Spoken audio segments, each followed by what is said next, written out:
কুমিল্লা গোমতী নদীর উত্তর পারে পাগড়া এবং কুমিল্লা যাওয়ার পথে একটি বাংলো বাড়ির সামনে। বাংলো বাড়ির দৃশ্যটা ওর পিছনে আমি ভিডিওটা করব, সামনে ভিডিওটা দেখতে পাবেন। ইনশাল্লাহ আমার ভিডিওটা দেখবেন। ধন্যবাদ। সবাই কেমন আছেন?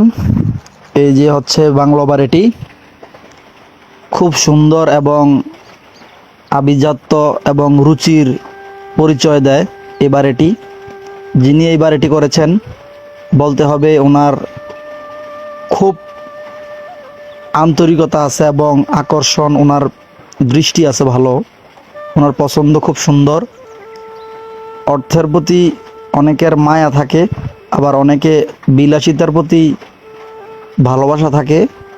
তো যেই এই বাড়িটি বানিয়েছে উনি অর্থের প্রতি তত মায়া না করে বিলাসিতার পথে বা বিলাসিতা বা নিজের স্বপ্নকে পূরণ করার জন্য অনেক টাকা ব্যয় করেছে এই বাড়িটি করার জন্য। আজকে চলে আসলাম এই বাংলো বাড়িতে। এই যে বাংলো বাড়ির অবস্থা দেখছেন, এই জায়গাটা বাংলো বাড়ি করার আগে এই জায়গাটা করেছে যাতে ছোট্ট একটা বিশ্রাম ঘর, যাতে এখানে বিশ্রাম করতে পারে।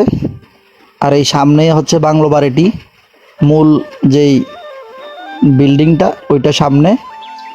দেখুন চারদিকে খুব সুন্দরভাবে বিভিন্ন ফলের ভালো ভালো ফলের চারা লাগিয়ে রাখছে বাড়ির মালিক, এবং প্রতিটা কদমে কদমে খুব সুন্দরভাবে সাজিয়েছেন। দেখুন টাইলস কত সুন্দর করে লাগিয়েছে রং বেরঙের, এবং দুই পাশে লাইট, এই যে একটি লাইট দেখতে পাচ্ছেন, সাথে ফুল গাছ, বিভিন্ন ফলের গাছ আছে। মোট কথা মানে অনেক অনেক সুন্দর করে একেবারে মানে স্বপ্নের মতো করে করেছে এই বাড়ির মালিক। আমি দূর থেকে অনেকবার দেখেছি, তো আজকে ভাবলাম এই বাড়িটি ভিতর থেকে সামনাসামনি দেখব এবং এটার একটা ভিডিও করব। যদি ভিডিও করি সবাইকে দেখাবো, তো সেই উদ্দেশ্যে আজকে চলে আসলাম ভিডিও করার জন্য। এই দেখুন বাড়ির প্রতিটা কারুকাজ নকশা খুব সুন্দরভাবে নিখুঁতভাবে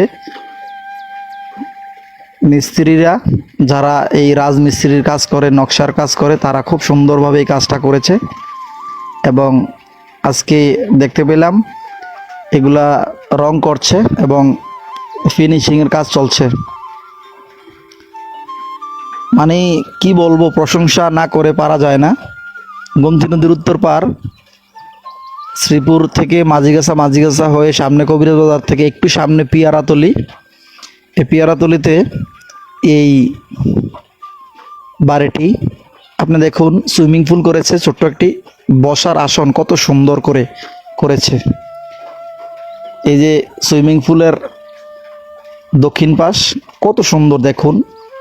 মানে যিনি মানে বাড়িটা বানিয়েছে, একটা অংশ, বাড়ির প্রতিটা অংশ উনি সুন্দরভাবে সাজিয়েছেন যাতে কোনো জায়গায় অসুন্দর না থাকে। প্রত্যেকটা জায়গায় যে সুইমিং পুলের একটা পাশে সুন্দর হাঁটার রাস্তা রেখেছে, ফলন্ত গাছ লাগিয়েছে, কত সুন্দর ব্যবস্থা।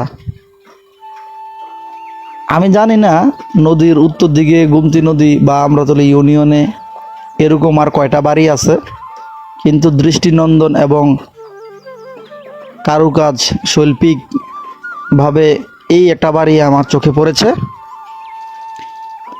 তো ভিতরে যাব ইনশাল্লাহ, ভিতরের অবস্থানগুলো আমি দেখাবো আপনাদেরকে।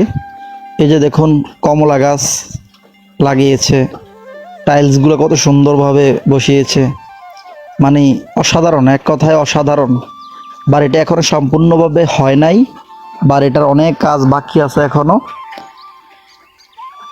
এই বাড়িতে অনেক টাকা, জানি না কত টাকা খরচ করেছে, আমার আনুমানিক ধারণা বাড়িটা, শুধু বাড়িটা করতে 4 থেকে 5 কোটি টাকা খরচ হয়ে গেছে আমার একটা ধারণা। যেহেতু আমি ভিতরটা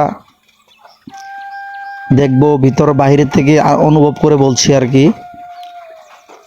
আর তাছাড়া আপনি দেখুন বাইরের থেকে এই যে প্রত্যেকটা পিলারগুলো কত সুন্দর করে করে রং করে এবং নকশাগুলো করেছে। চলুন ভিতরে যাই, ভিতরে গিয়ে দেখি কি অবস্থা। এ হচ্ছে সদর দরজার দুইটা অংশ, খুব সুন্দরভাবে নকশা করে রেখেছে। নকশা করে এই সদর দরজায় লাগাবে। এই যে দেখুন দরজার উপরের যেই সানি সানি কত সুন্দর করে, মানে এই ছাদ ছাদ কত সুন্দর করে রং করেছে, কত ডিজাইন করে, কত সুন্দরভাবে প্রতিটা প্রতিটা ইঞ্চি ইঞ্চি জায়গা খুব সুন্দরভাবে নিখুঁতভাবে গড়ে তুলেছে। দরজার নকশার কাজ চলছে, এই দুইজন মিস্ত্রি খুব সুন্দরভাবে করছে। দেখুন সৌন্দর্য আভিজাত্যের কোনো কমতি রাখে নাই এই বিল্ডিংটার মধ্যে।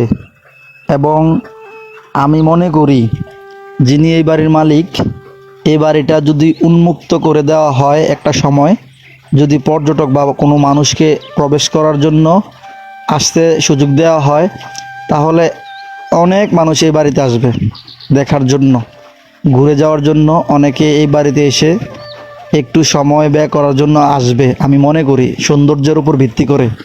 এই যে দেখুন আমি 2 তলায় উঠছি, 2 তলার এটা হচ্ছে সিঁড়ি। সিঁড়ির এক পাশে আয়না রাখার জন্য, বড় সেলফি যাতে সবাই তুলতে পারে বা ছবি তুলতে পারে, আয়নার রাখার ব্যবস্থা করেছে 2 পাশে।